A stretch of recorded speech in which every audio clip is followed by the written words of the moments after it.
onda kakve su tvoje kombinacije vis-a-vis naše Nine?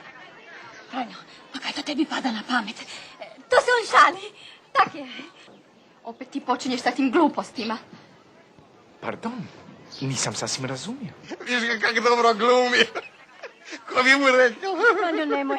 Meni je jako neugodno. Pa kaj ti ima biti neugodno? Viš da smo svi domaći.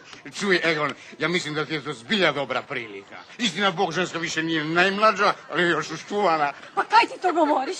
Čuj, nemoj se srditi, ali kaj je. Tebi bi novci dobro došli, ako ćeš otvoriti onaj svoj dućan. Mi neće slogu. Prosim te, nemoj. Lepo te, prosim, nemoj. Pa kaj nemoj, pa smo razgovarali o tomu. Više nisi smel. Sad ti sve pokvarili. Sve si pokvarili. Sad moj Bog. Gospod Polir, mene je tak sram. Mene je strašno sram. Sve si pokvarili. Bedaki, jedan bedasti.